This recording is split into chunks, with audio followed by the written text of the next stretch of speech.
Bonjour à tous et bienvenue sur la chaîne ActiveTrade.fr pour ce nouveau point hebdomadaire de marché où nous pourrons constater ici sur les indices européens avec le CAC 40 que le CAC évoluait donc au-dessus d'un support oblique qui a été cassé pour une phase de stabilisation. Alors on a un écart ici qui est lié à la différence de contrat que nous avions entre le contrat avril et le contrat mai qui ne reflète pas une baisse aussi profonde.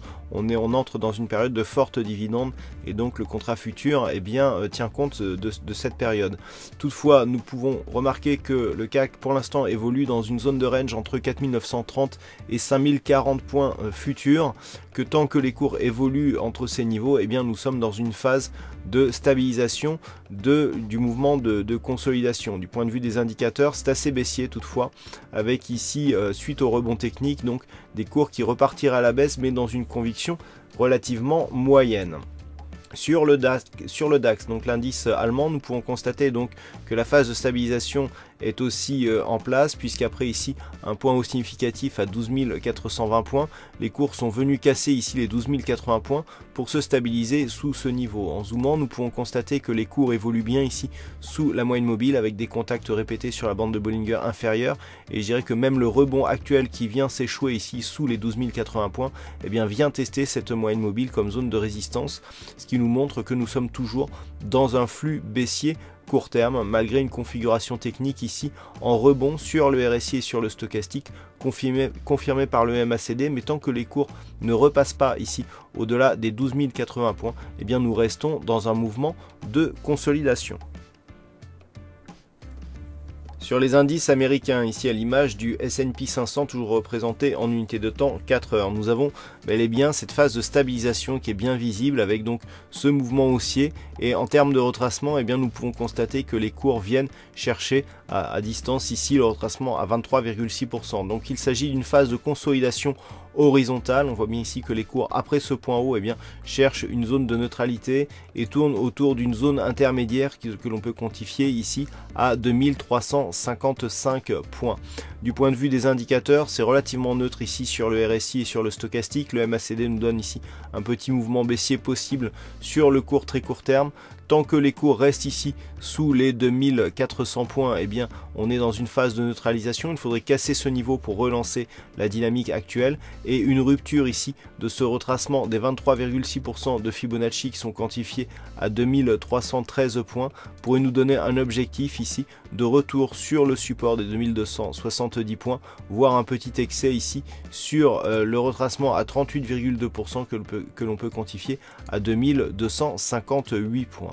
Sur le Nasdaq, nous avons une configuration sensiblement équivalente avec ici une dynamique haussière qui est en train de se stabiliser et qui a cassé ici le support oblique qui définissait cette tendance. Malgré tout, nous avons donc une consolidation qui ne marque pas un signal de retournement, puisque nous avons des cours qui évoluent plus ou moins entre les 5313 points et 5450 points. Attention au test actuel de ce niveau ici de résistance. En cas de rupture validée ici par la rupture de ce plus haut significatif des 5481 points, nous aurions un signal de relance de la dynamique court terme qui reste toutefois haussière.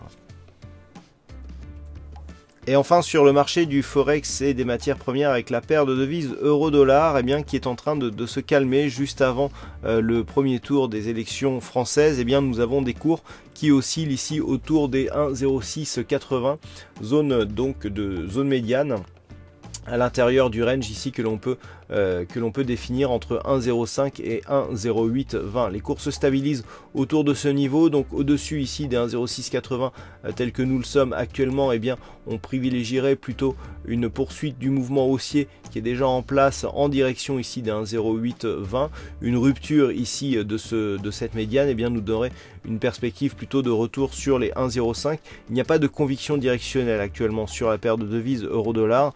Les indicateurs ici sont plutôt baissier ici sur le stochastique et sur le RSI confirmé par le MACD, mais la conviction n'est pas très forte ici sur du point de vue chartiste, et tant que nous sommes ici au-dessus des 1,0680, le mouvement baissier n'est pas du tout confirmé. Donc ici phase de neutralité sur la paire de devises euro-dollar. Et puis sur l'or, nous sommes toujours ici dans une dynamique haussière. Depuis la rupture de cette zone ici de résistance des 1259 $ l'once, les cours continuent à évoluer d'une manière plutôt positive. Suite à l'inscription de ce nouveau point haut significatif ici à 1296 $ l'once, eh bien nous sommes dans une petite phase de consolidation qui évolue ici avec des contacts répétés sur la bande de Bollinger inférieure, mais toujours au-dessus de la moyenne mobile 50 arithmétique. Donc on reste toujours ici dans une consolidation peu marquée d'une dynamique qui reste potentiellement forte et qui pourrait repartir ici à la hausse. Toutefois, il faudrait valider donc une rupture de ce point haut significatif pour viser l'objectif qui se situe toujours à 1303 $ l'once. À noter que ce n'est seulement que sous les 1259 $ l'once que la dynamique pourrait redevenir baissière.